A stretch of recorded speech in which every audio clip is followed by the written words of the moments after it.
My career has been strange in that it's been a bit all over the place. So before I got my computer science degree, I Mhm. did network management. So I did a bunch of work for North Yorkshire County Council. I worked at a little ISP in Middlesbrough called Zero Internet, Mhm. long since defunct. Um, went to university. Um, got a computer science degree. Was very lucky, as we'll no doubt talk about, Mhm. to get that opportunity. Um, and I did okay, right? Like I didn't get a first, but I did okay. Um, and I moved down south. I moved to Kings Langley. I actually moved to Hemel Hempstead, but I worked in Kings Langley for a company called Imagination Technologies, who took a chance on me. Mhm. And I worked there for, I want to say 3 years, maybe a bit longer. Um, that was good. That was my first introduction into the silicon industry and my Mhm. first kind of touch on the games industry. Yeah. Um, I moved from Imagination to Intel, who basically poached me.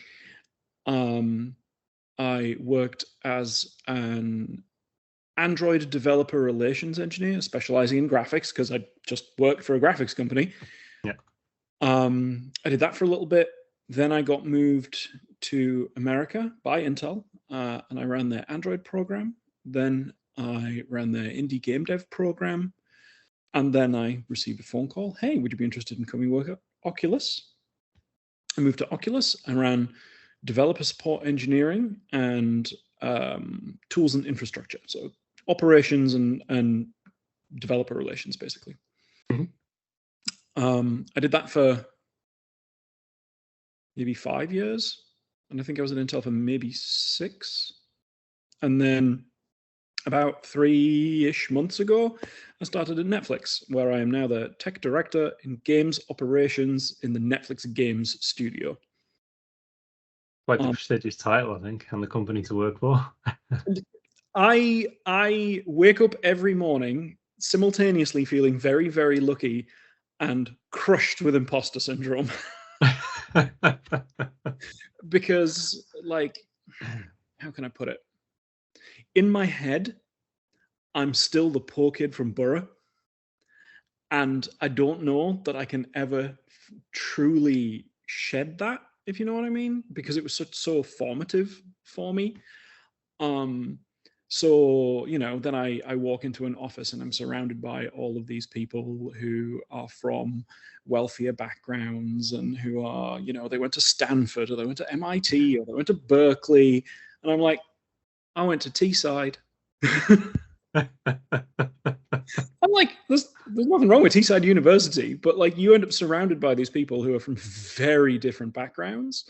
Mhm. And sometimes, even though I've been doing this for now 15, 16 years, Mhm. and I'm like pretty close to the tippy top of where you can get in my career without landing in a, C-suite role. Yeah. Um, I still wake up expecting somebody to go, "We're on to you," um, which thankfully hasn't happened yet.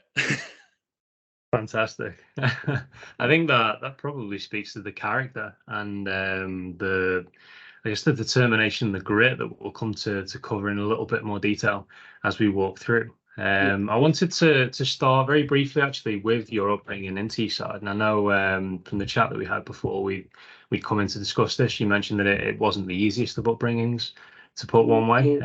What kind of light can you shed on that? Um, Life was hard. I I'm a kid of the 80s, so I was born in 83. Mhm. Um, my dad was a laborer, right? He was a plater. He had worked in the shipyards, he worked in the steel mills, he worked offshore, and privatization happened. All those jobs dried up. My mum was basically unemployed my entire life, her entire life. Both of them turned to drink. My first stepdad, my mum's second husband, was violent. And we were just dirt poor for my entire life, basically.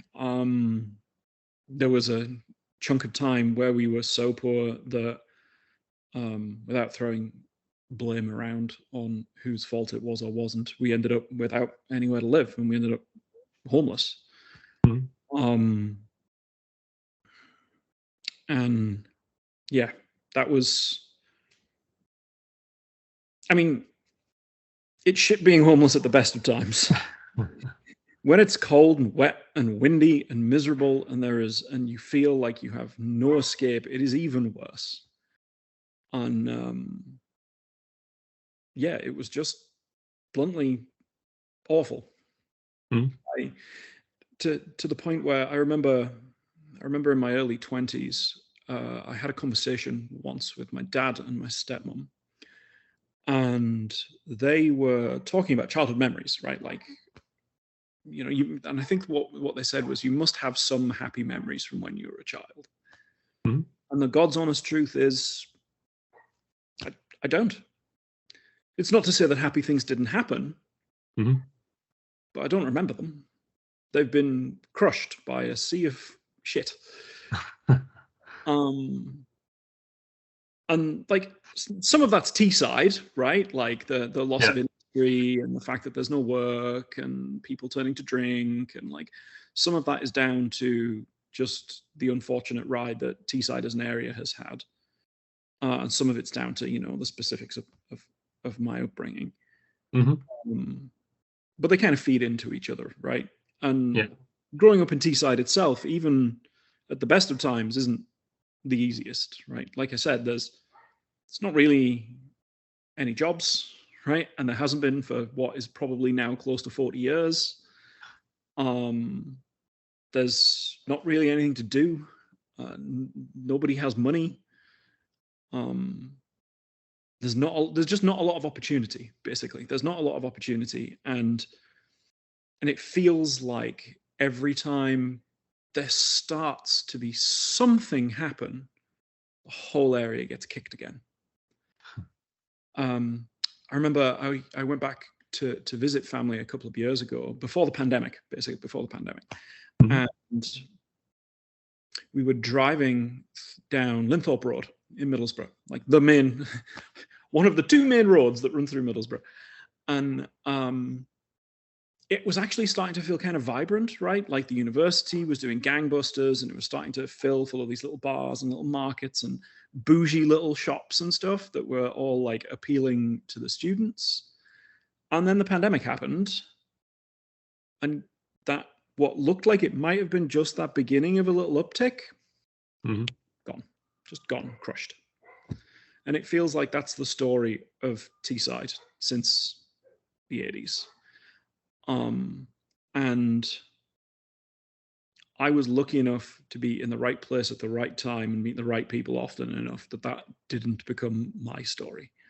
Yeah.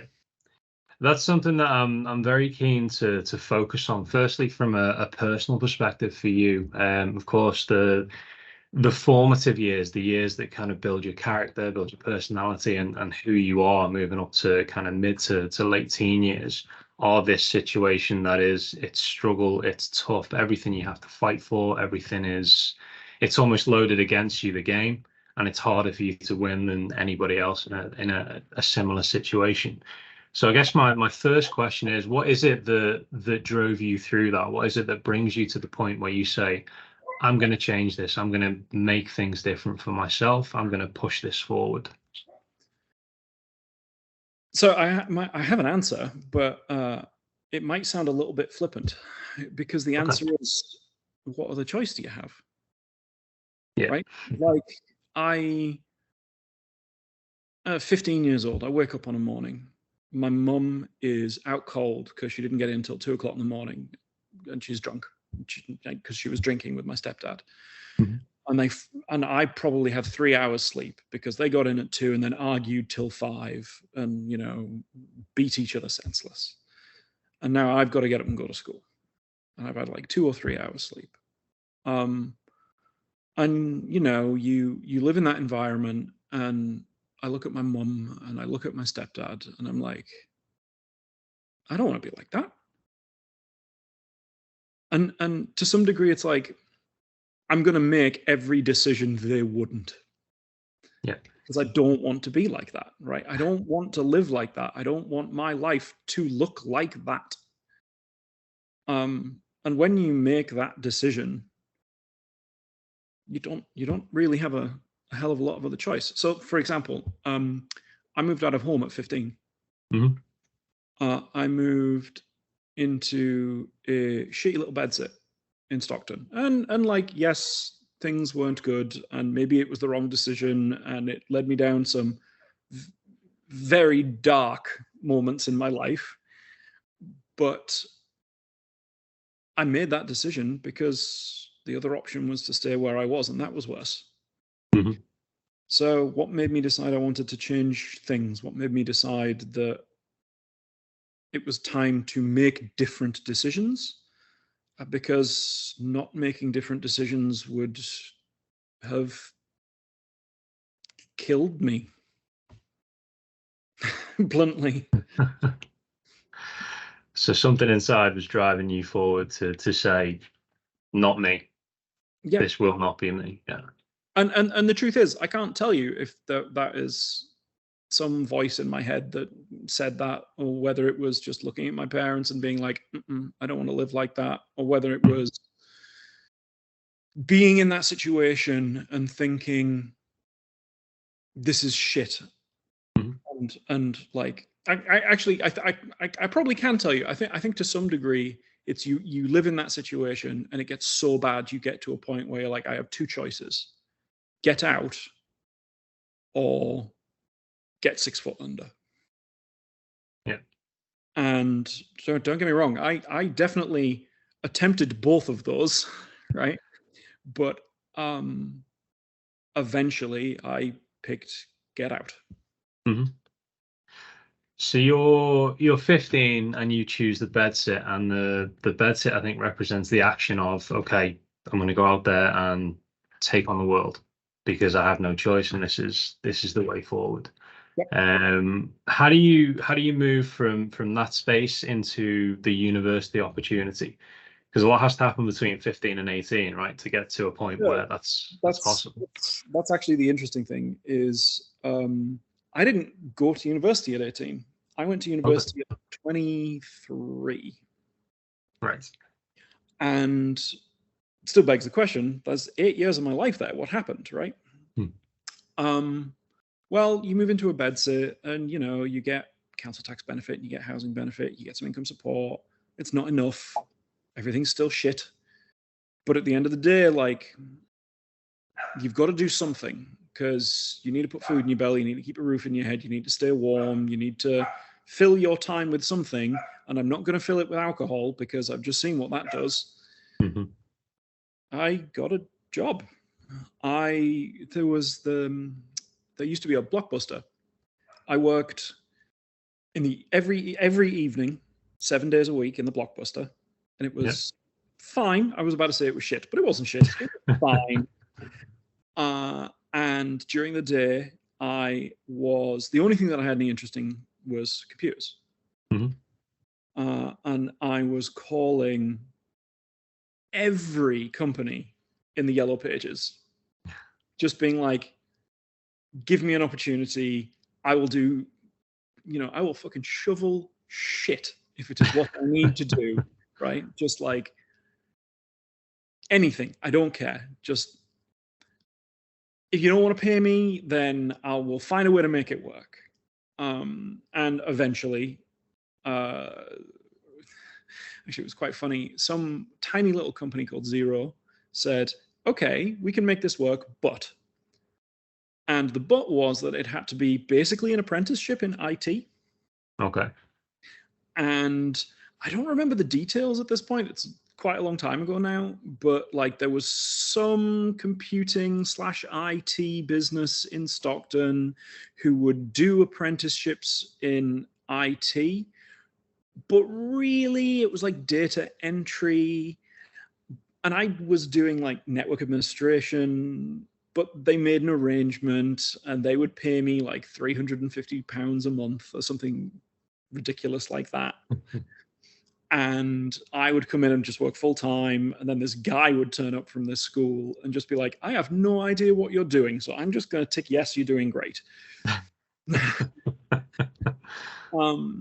And I did that for years. I worked at Xero, then they went under, and I worked at one of their sister companies, and then they went under. No, did they go under? I don't. They eventually went under, but not until after I'd left. I moved to Whitby. I worked for North Yorkshire County Council in Whitby. And then all of that shit from my childhood caught up with me. And I got very ill for a very long time. Yeah. And I was seeing therapists and taking antidepressants, and I tried to end my life several times. And like you can only fight that shit for so long before you have to, to quote the end of Doctor Strange, the bill comes due. And yeah, I spent literally probably 3 years, maybe 4 years, just getting fairly constant help. Mm-hmm. And I'll be honest, I'm still not 100%, and I probably never will be, because that shit just leaves scar tissue, right? Yeah. But I got help, and eventually I ended up living with some friends, and those friends took me from being what had become this very small, very timid, very quiet, very clearly bullied. My father was an awful bully.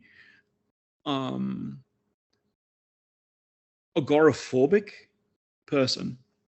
And like they slowly were like, walk us to the door, walk us to the corner shop, walk us to the chip shop, let's go into town, like slowly extending those like barriers of what I could and couldn't do. Yeah. And so eventually they were like, you're better than this. You're smart. You should go and learn to do something. And I went back to university. The story of how I get to university is itself actually kind of interesting, because now I have a bachelor's in computer science, but that is not what I signed up for. So the story of how I ended up with my degree begins with me going into the university and saying, I want to do a degree.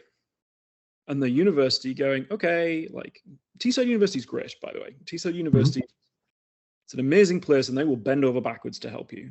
And I started doing forensic science, except that was my goal. What they told me was, you can't do forensic science. Your qualifications are too old. You need to do an intro year where you basically do science, biology, chemistry, physics, maths, etc. So I did. So I started doing the intro year. So far, so simple, right? Like I went in, I filled out some forms. They were like, you have to do an intro year. I filled out some more forms. I did the UCAS stuff and got like student loans, and everything was fine. Mm-hmm. It was a disaster. Absolute disaster. So the intro year was a total waste of time. Turns out I already knew all of the material.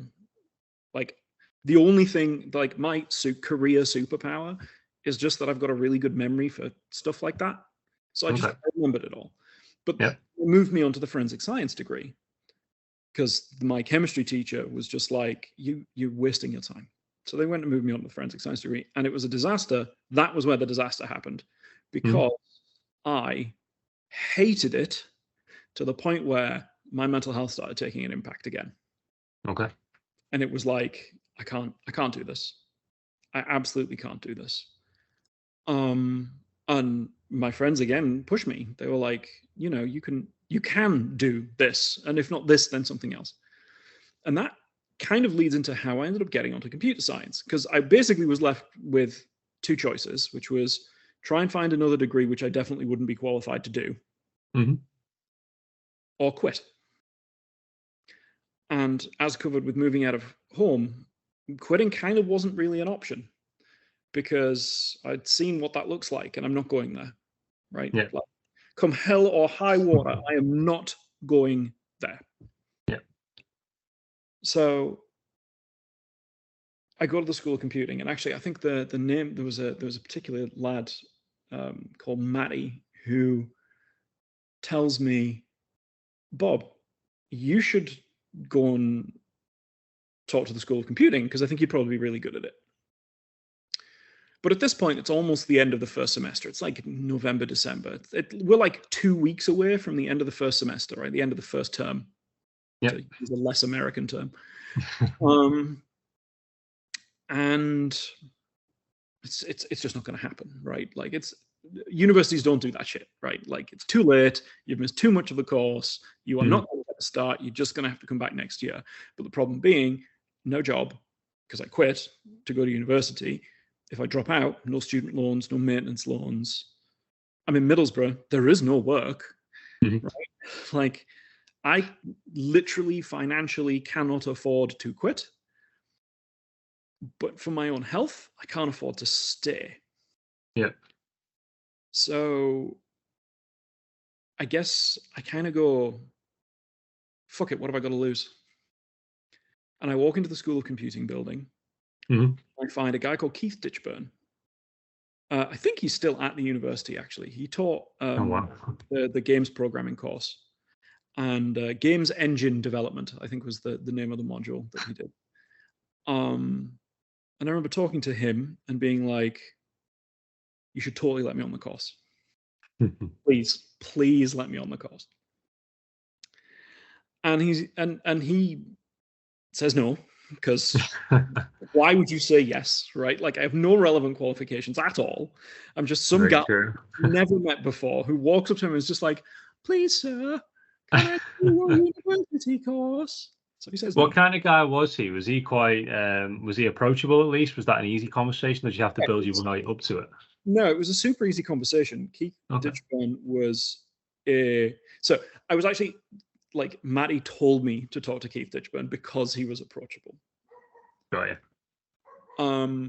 This is kind of a trend that you'll see, which is like, please excuse the dog. No problem at all. I talked to Keith because Matty said you should go and talk to Keith. And if I hadn't been in that room at that time to have that conversation, there'd have been a completely different fork in the road that I've gone down, and God knows where I would be right now, but it wouldn't be here. So I go and talk to Keith, and Keith says no. And I basically plead, right?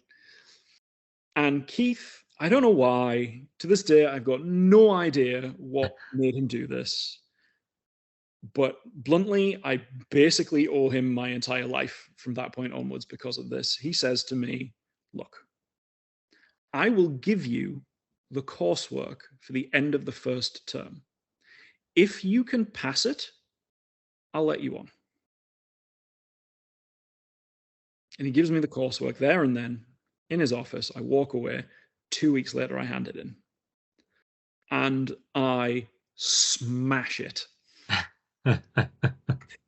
With a lot of help from all of the people that I was hanging out with at university who are all in the School of Computing. It was amazing. Like, the Teesside University Student Union was 3 floors, and we all used to hang out on the empty 3rd floor. And I remember coming in and sitting down and being like, I don't have a computer to do this on, right? I don't know C++. Help. And a bunch of them were just like, okay, here's what we're going to do. Matty, you're going to use his laptop, and we're all just going to hover around you, and we're going to teach you C++ in a week. And between probably, I think there was like 4 or 5 of them, they just crammed C into my head in a week. and I smashed the coursework, and they let me on the course.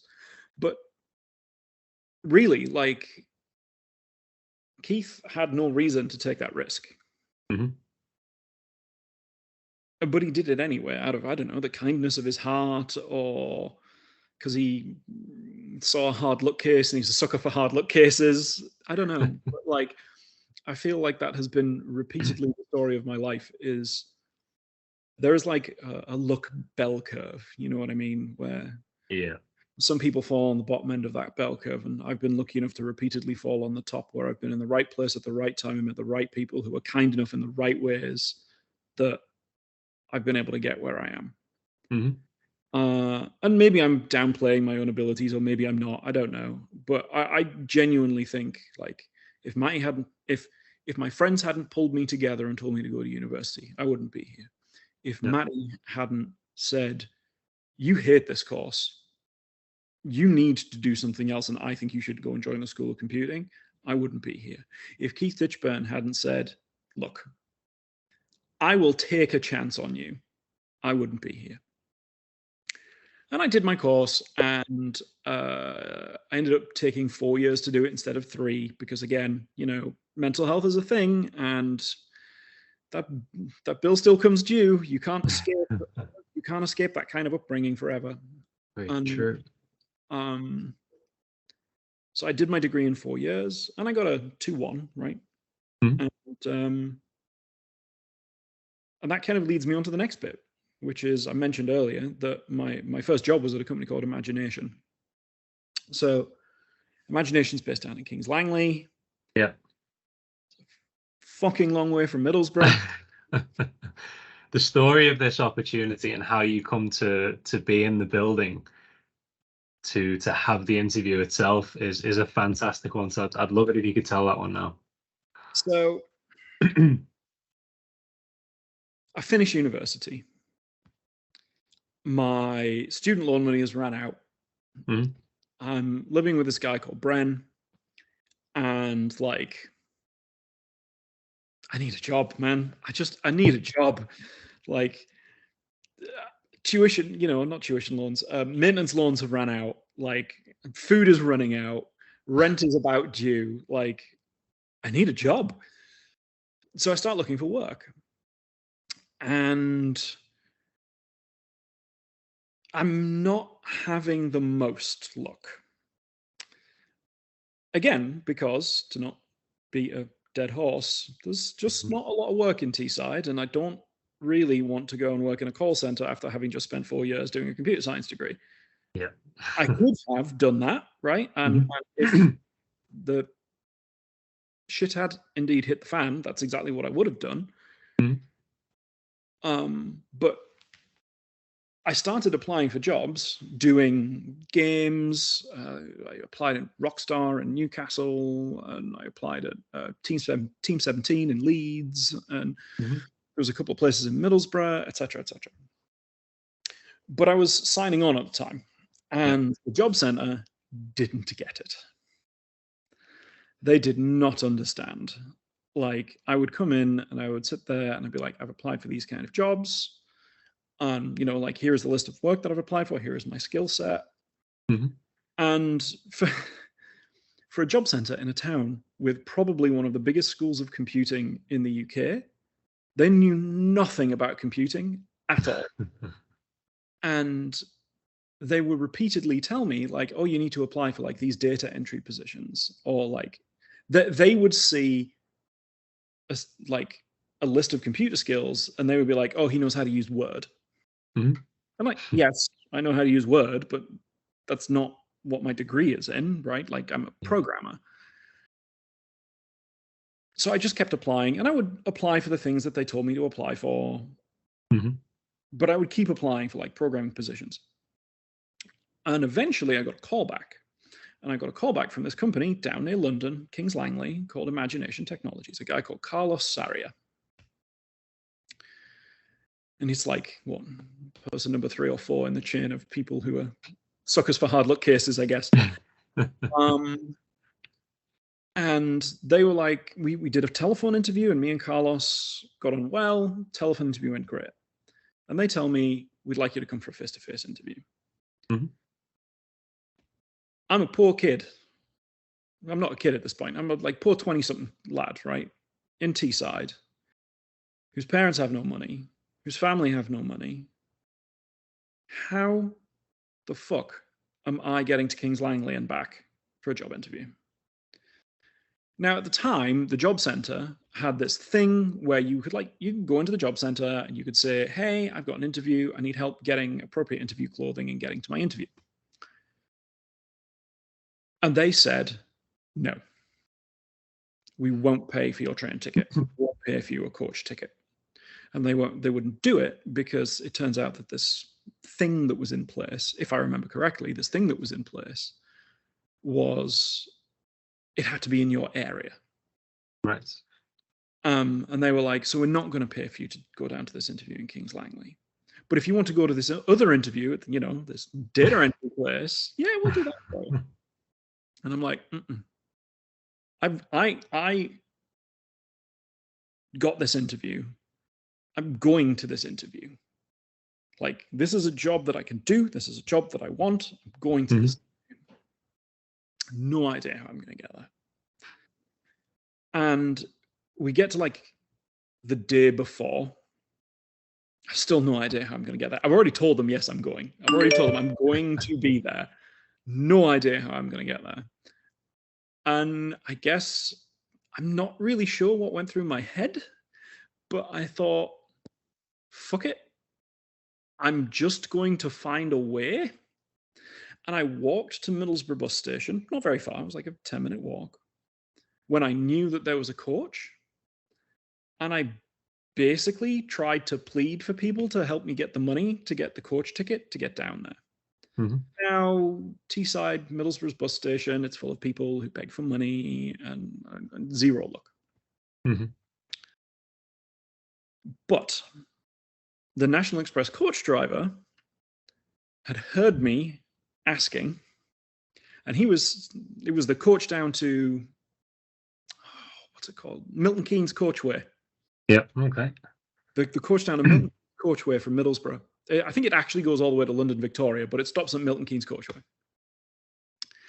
And he's having a cigarette, right? He's just smoking outside of his which probably tells him, ages me, smoking, right, waiting to leave. And the coach is half empty, and it's, I think, like 8:15 on a morning. Like the next day at this point. Like the day of my interview, basically. And he goes, get on. I'll drop you off at Milton Keynes.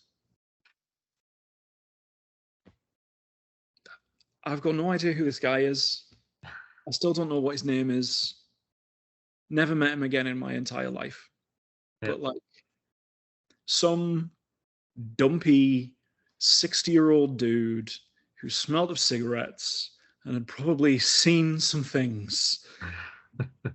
Felt sorry for a lad who was very clearly desperate and trying to improve his life, I guess. I don't know. I don't know what went through his mind.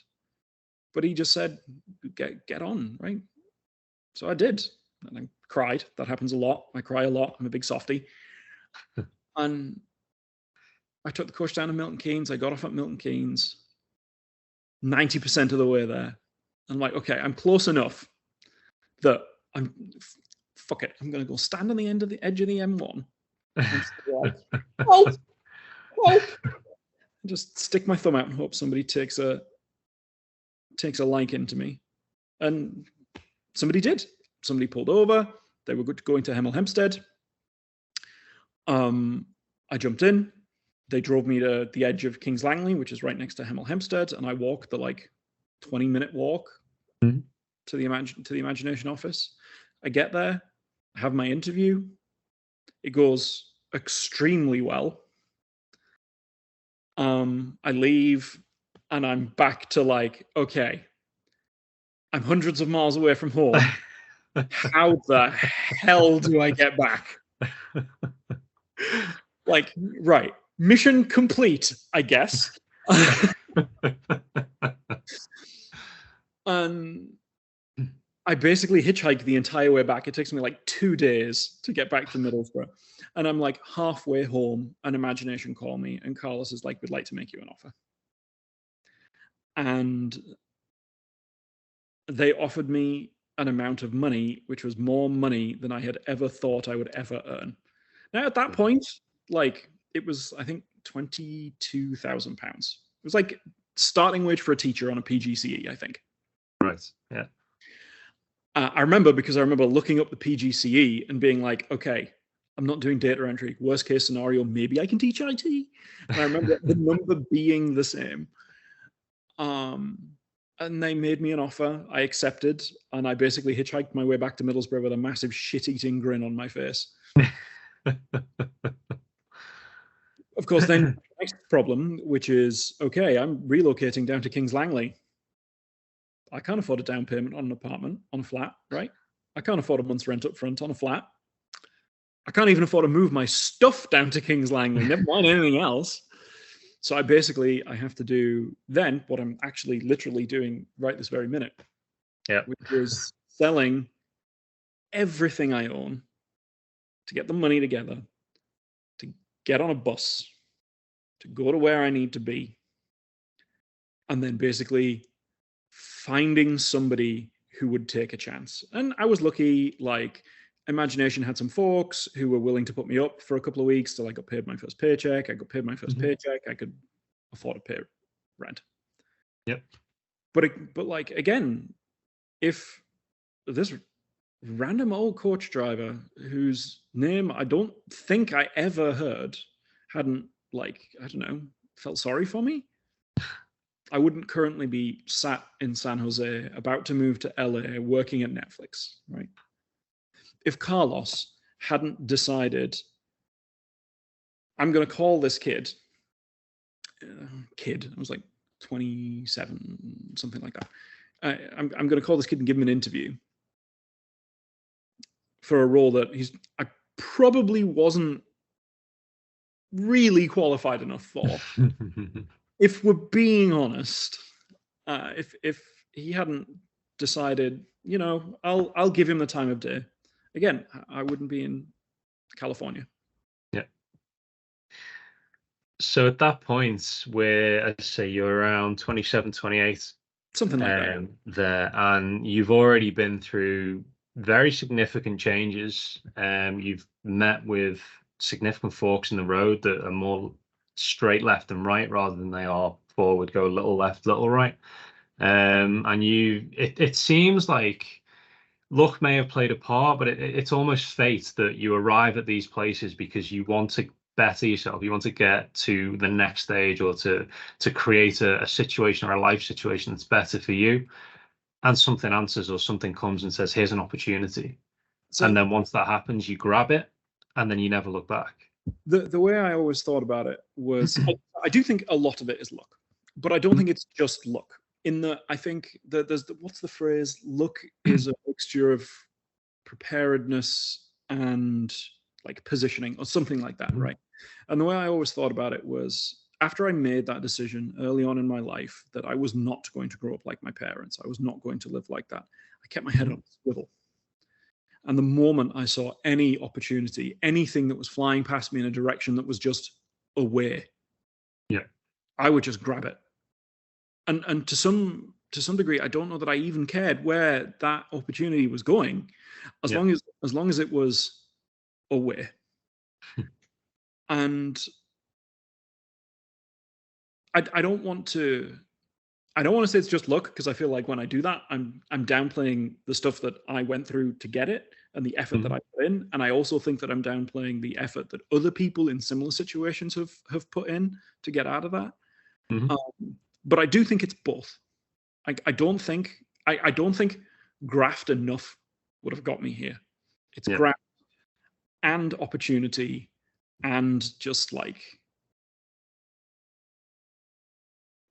being, I don't know, it's hard to explain. It's meeting these people. It's meeting people who had a choice to flip a coin, right? And on one side, they let the kid on the bus, and on the other side, they tell him to sling his hook. Yeah. And that happened enough times in my life and came up heads often enough. You know what I mean?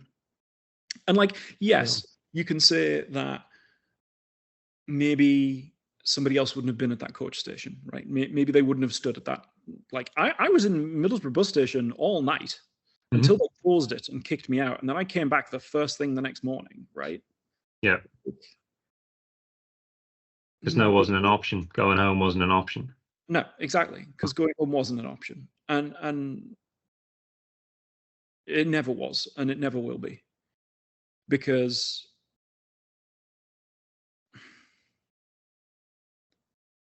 home is a hole in the ground. And home is, and I don't mean Teesside, right? Like, I mean, it's not the best, but like, it's still home. Home, when I say that, I mean like home in the sense of like family and love and care and all those things that come from having a healthy, happy. I never had any of those things, right? Like now my relationship with my mother is passable. And just before he died, my relationship with my dad was passable. Yeah. But like, as a child, as a teenager, even in my, probably until the last maybe 5-6 years, like home in the emotional sense was just neglect and pain, and there was no home to go to. So there was never an option, right? Like, there is always an option, right? There is always the option to just wallow or drink or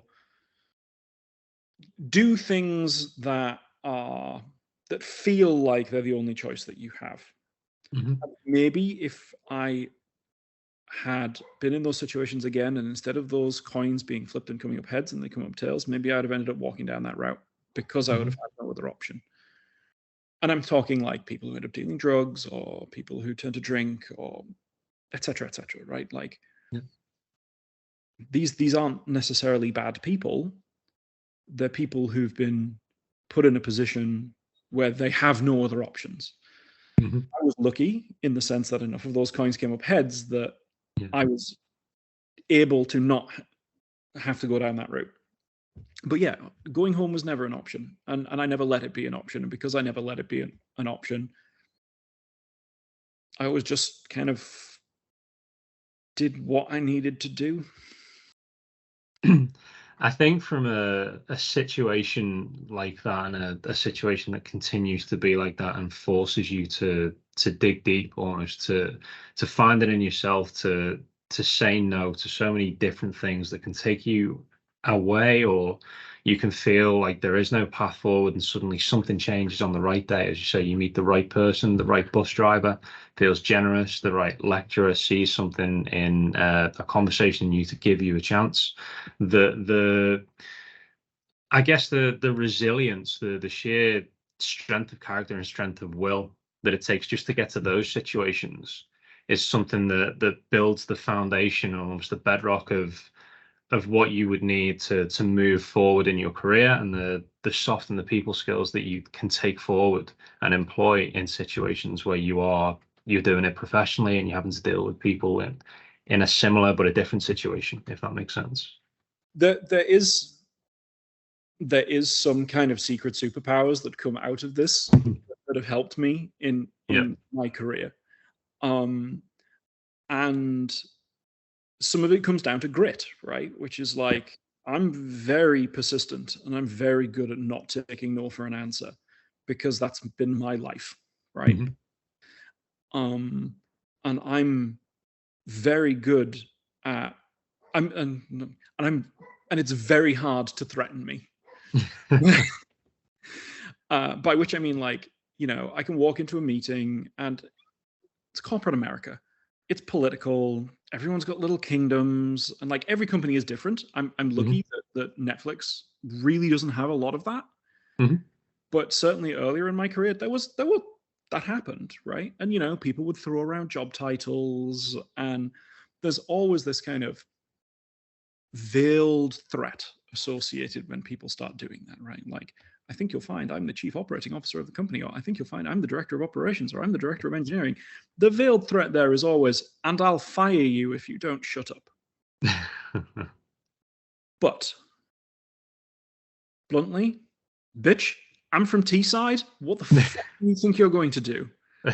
You think anything you can come up with is worse than the shit I was born in? You are sorely fucking mistaken. Right? So like, it's really funny because what it means is people will do things like they will try and throw political weight around, or they'll pull in leadership into a conversation to try and like quieten you or intimidate you. And it's like, why? I don't care what their job title is. I work for Meta. You want to pull Mark Zuckerberg into this meeting? Sure. I'm going to say exactly the same thing as if he wasn't in this meeting.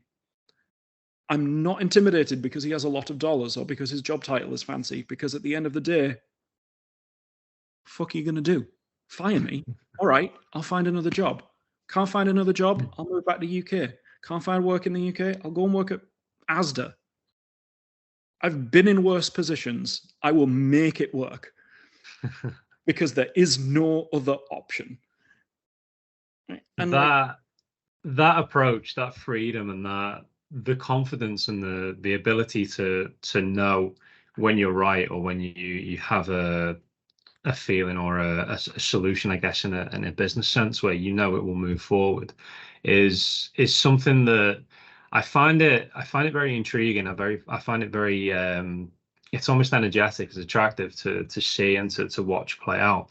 And I think the story that it brings me to for your career and your progression is your interaction with the CEO of Intel. I'm skipping over a couple of steps here. So Imagination goes very well for you, of course, and there's a headhunter call, am I right? Yes.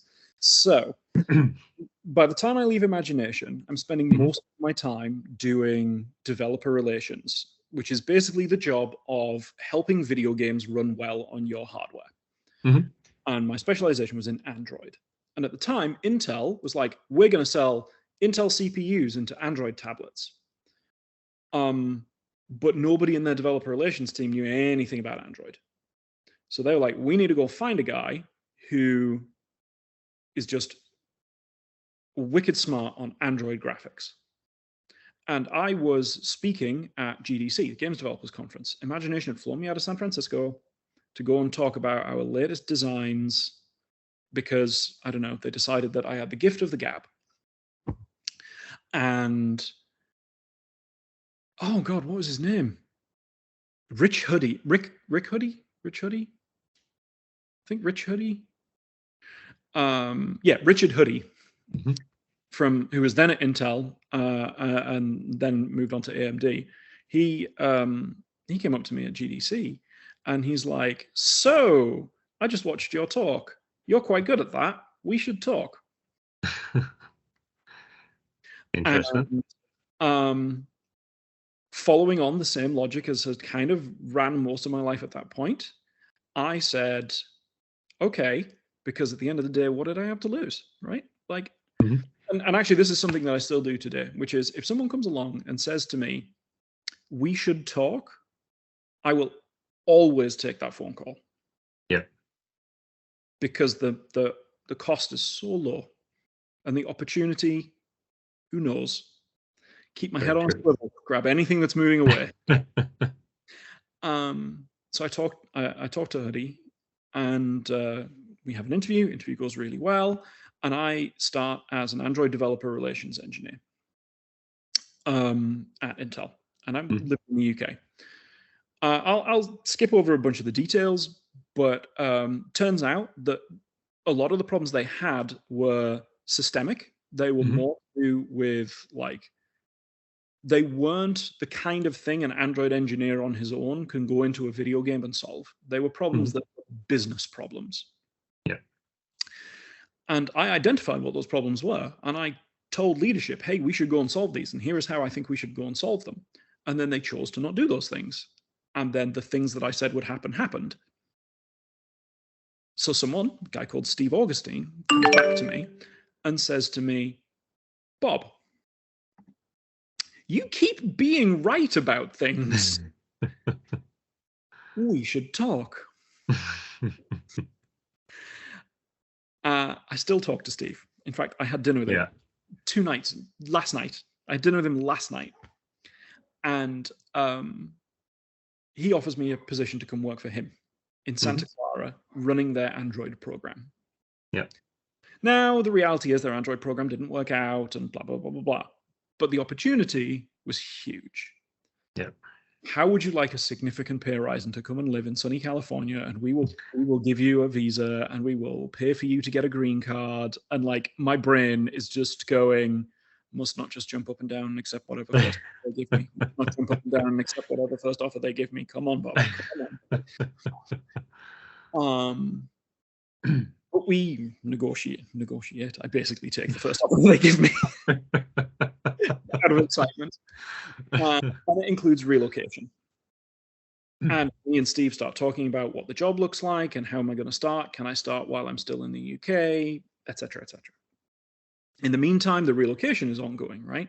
So as part of that relocation, I have to pack all my shit up and like everything I own. And they're going to pay to ship it all to the US. So it all goes in a container, and then the container goes on a boat, right? I have to hand in my notice on my house, end my lease, end it early. So I end my lease early. I have to hand my notice into Intel UK because I'm now going to be employed by Intel US. So I do that. So I have no house. I have to vacate in 2 weeks. I have no job. My job ends in Intel UK in 2 weeks. And all my shit is now on a boat. The call comes down that all relocations are stopped, including mine. I call Steve. I say to Steve, Steve, what the actual F? Like, I don't have a job. I don't have a house. Like, I don't even have things, right? Like, I'm eating takeaway every day because everything in my kitchen is in a box somewhere in the middle of the Atlantic. It's like, you literally can't do this to me. Surely this has got to be illegal.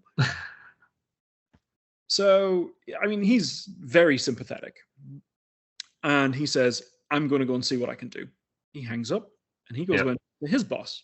This guy called Christos. Christos says, that's really shit. I'm going to see what I can do. And he goes to his boss. And it turns out his boss, whose name I can't remember now, he made the decision to end all relocations. And he isn't going to change his mind. And this comes back down through Christos, through Steve, back to me. Through Christos, then Roger, then Steve, then back to me. Yeah. And I'm like, okay, well, who made the decision? And they give me the guy's name. And I'm like, okay, well, who's his boss? Well, his boss is Brian Krzanich, then CEO of Intel. I'm like, okay. Phone call over. Sit down on my laptop. And I go, I don't have a house, I don't have a job, and I don't have any stuff. And there's only one person that can change that decision. And I email Brian Krzanich, the CEO of Intel, and I lay it out. I'm like, I have this job offer. Your company, the company that I work for, made me a relocation offer. All my shit is on a boat. My job is over. My house is over. Me and my wife at the time. Yeah. Like, we're 2 weeks away from getting on a plane and moving to Santa Clara. No, you can't do this. This is morally wrong. The boy from Teesside is not going home. Exactly. The boy from Teesside is not going home, and I don't give a shit what your job title is. So I email BK. I think 4 hours later, I get a phone, middle of the night in the US. The night in the US. Which is where he was at the time, right? Yeah. Yeah. I get a phone call from Steve. Your relocation is back on. And by the way, don't ever do that again. That's my favorite part of that story. Oh, and by the way, yeah, don't ever do that again. So the funny thing about it is Steve's boss is a guy called Roger. And we moved to Santa Clara. And the first week that I'm in Santa Clara in Intel's headquarters, Roger meets me. And Roger says, I'm very concerned about your judgment because you did that. And I remember looking at him and saying, why? It worked, didn't it? And Steve just looked at me and smiled. That's the boy from Teesside. And that is right there. Yeah. And I'm not going home. And like, and the rest of my career from that point onwards kind of goes fairly smoothly, right? Like I work for Steve. Steve is one of the best bosses I'd ever had. Whip smart, very short, completely irrelevant, but very short. Great guy. And I work for him until the day I leave Intel. Why do I leave Intel? I leave Intel because Oculus calls me and is like, hey, how do you want to come and run developer support for us? Build something from scratch. And also, by the way, we'll double your salary. Yep. Yes, please. That sounds amazing. So I moved to Meta, then Facebook / Oculus. Which was a huge deal at the time, of course. This is a revolutionary product. Yeah. Right, exactly. Absolutely massive. And like, I'm into VR anyway. I tend to be the early adopter for like anything. Like I have paid Chat GPT access and did from the moment that they told me that I could pay for Chat GPT access. I am the early adopter for everything. So I'm super into this idea of like working in VR. I moved to Oculus. The interview is amazing because for the first time in my career, I don't need the job. Yeah. I'm okay working for Steve. Like Intel pays me well enough that I'm comfortable. And I like my job. So I get to do, for the first time in my entire career, I get to be the person interviewing them. How does that feel? Coming from the journey that we've covered in bits and pieces to a point where you're sitting in the chair and it's, if I want this, I can have it. If not, no problem. How does that feel? What's that moment like? It's weird. So the answer feels both very powerful and very liberating, and also absolutely terrifying. Liberating because I don't need the job. Yeah. Liberating because for the first time, if they step a foot wrong, I can just walk away. Right? Like I don't need to grab onto the nearest opportunity that's running past me anymore. If I want to, I can, but I don't need to. And that gives you a power, right? Because you can say no now. You're in the position to say no. They have to start selling to you. Yeah. And at the same time, it's terrifying because in my head, I'm still the kid from Borough. And at any minute, someone might just go, oh shit, he's that kid from Borough. We're not hiring him. You met him, he's an idiot. You know what I mean? And you're being interviewed by, like I said right at the beginning, people who've been to MIT and have PhDs from Berkeley or master's degrees from Stanford. And I'm like, I'm Bob, I have a bachelor's degree from Teesside. You feel like you're faking it. Yeah. So you have this dichotomy of like feeling constantly like a complete imposter. And everybody in my industry to some degree gets imposter syndrome, but there's a difference between having like professional imposter syndrome and like everything in your life imposter syndrome. So you have this dichotomy of this intense imposter syndrome, and at the same time, it's like, fuck yeah, you have to ask for me. And it's really hard to like thread that needle.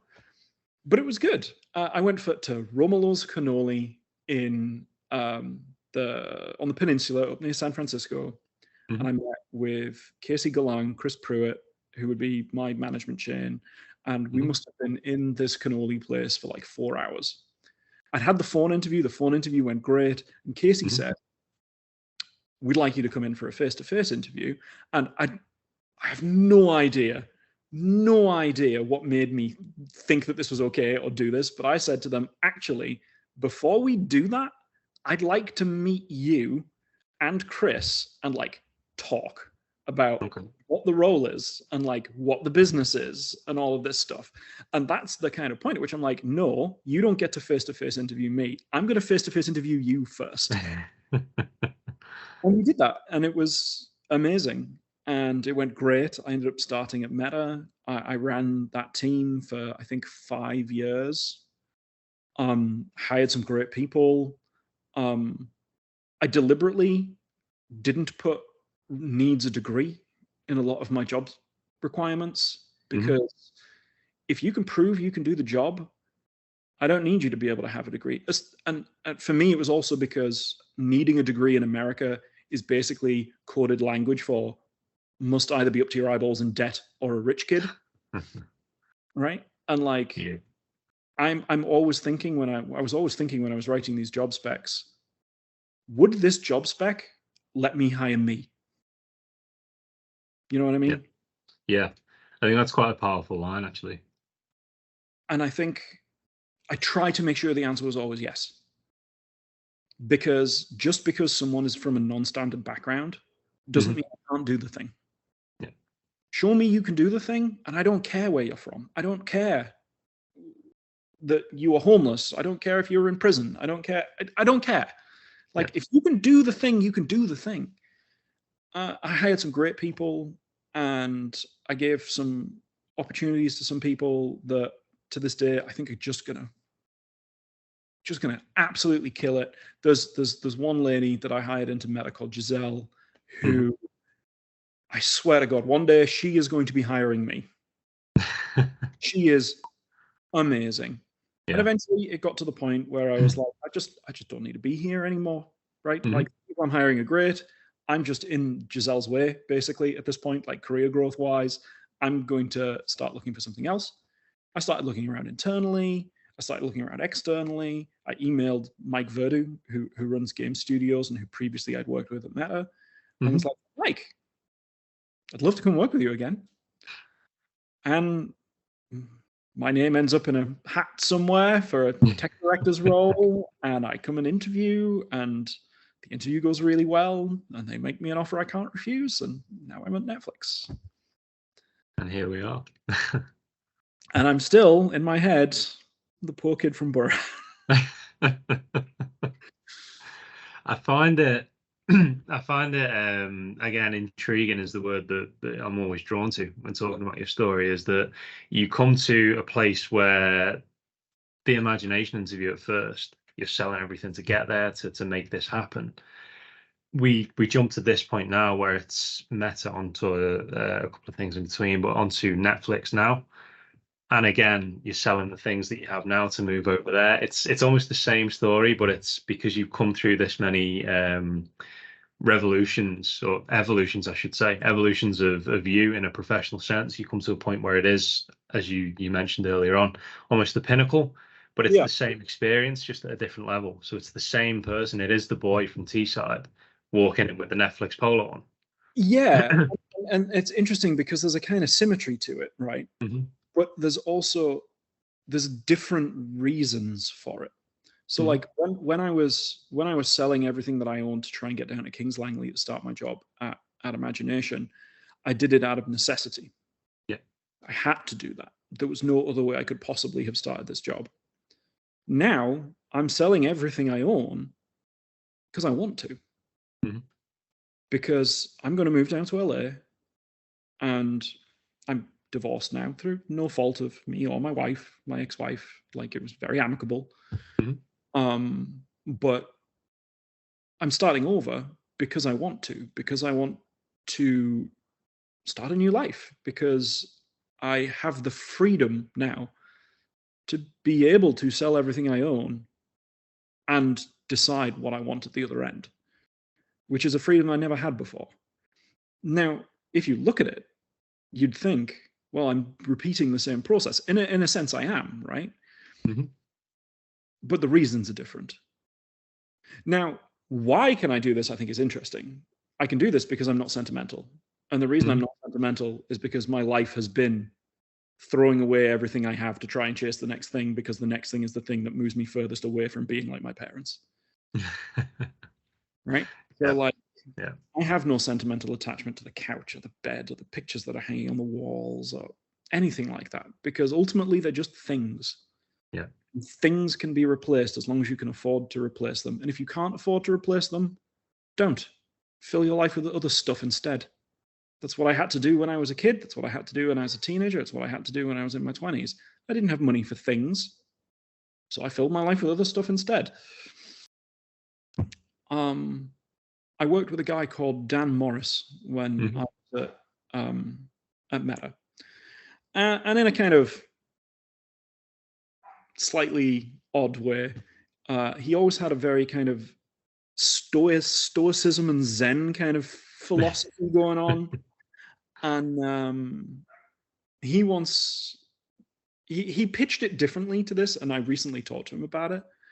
But his question was always some variation of, when everything else is taken away, you want your job, you want your car, you want your bank balance, you want the things that you own or the pictures in your photo books.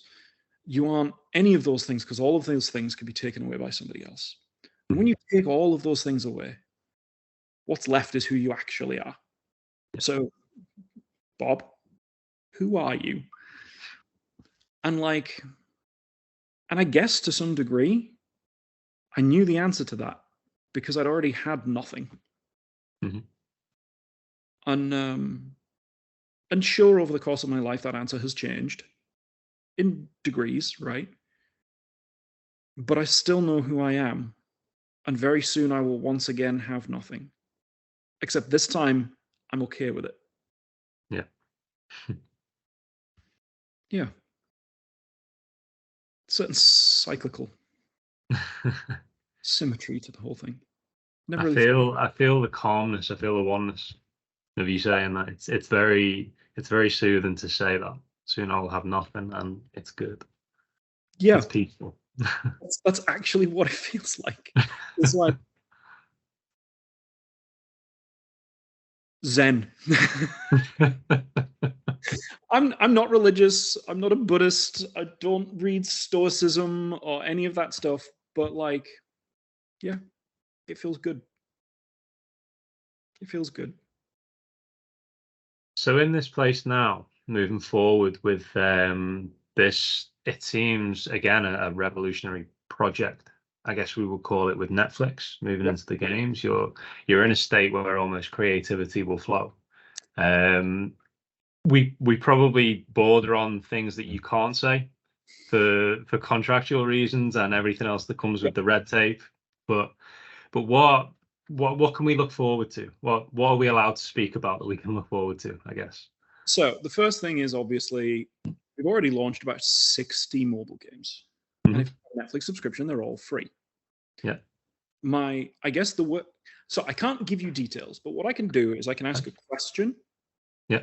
I think if you were to think about what follows logically from that question, I think you would understand why I'm here, why I'm doing what I'm doing, and why I think Netflix is the place to go today if you are a game developer. And the question is very simple. It's, if you are a game designer, what game would you design if you never had to think about how you make money? So, what does that mean? Look at the iOS store. Okay, it's broken. You're a new game developer. The likelihood is no one's ever going to find your game. So what do? You buy users. You pay $3 a user, or $5 a user, or $20 a user, or $30 a user, and then what do? You milk them for every cent they're worth, because that's the only way the business makes sense. Yeah. Play Store, same thing. Why is every big game that comes out on PC nowadays almost always free to play? Exactly the same reason. Discoverability and monetization broke the gaming industry. En masse.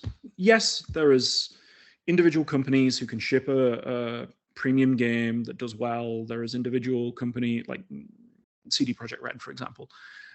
Yes, there are lots of indie games that are going to spike and do great. But what I think people don't realize is over 100 games a day ship on Steam. And even if we assume the old adage that 90% of everything is shit, right? That's still 10 solid gold games that are coming out every day. Yeah. They're never getting discovered. And then they're never making money. That means the risk goes up, and it means the only way to run your business is to free to play in-app purchases, build a game quickly, throw shit at a wall, find the shit that sticks, monetize it to high heavens. So what if we just don't? What if you already have the profit source? What if you already have the funding? What if you don't need the in-app purchases? What if you don't need to sell your game? What if the only thing you need to do is make a game that people like? That's the promise of what Netflix is trying to build. Yep. That's why I go and work it. It wouldn't work anywhere else for you, would it? Nope. that proposition, that freedom, as I say, the ability to actually be creative with limited parameters this is Bob Gardner. It sounds like, or it feels like. I mean, I try. And there's other benefits, right? Like the culture fits me well. It's in California, which is beautiful. And I'm not going to lie, Netflix pays a lot of money. And that buys a lot of financial freedom, right? Which allows me to sell everything I own and move to LA on a whim, and et cetera, et cetera. But like, yeah, like fundamentally, the reason I'm there is because it lets me self-actualize, and in doing so, also do something I give a shit about. Yeah. So, yeah. Fantastic.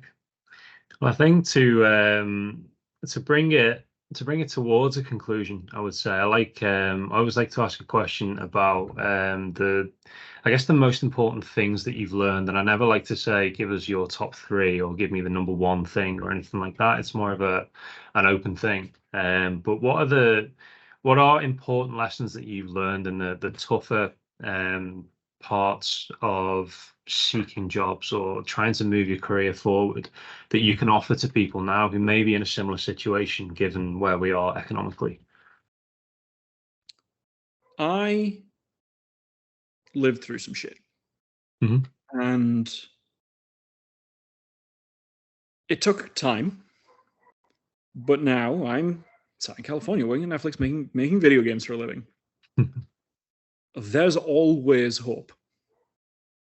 Things can be better. It's easy to fall into despair and give in to not seeing a light at the end of the tunnel just because that light is so far away you can barely see it. But there is always another end to that tunnel. There is always light at the end of it if you've got the grit to keep going. And I'm not going to say it's going to be easy, because it isn't. I'm not even going to say it's going to be as easy as I had it, because a lot of people won't. But it is possible.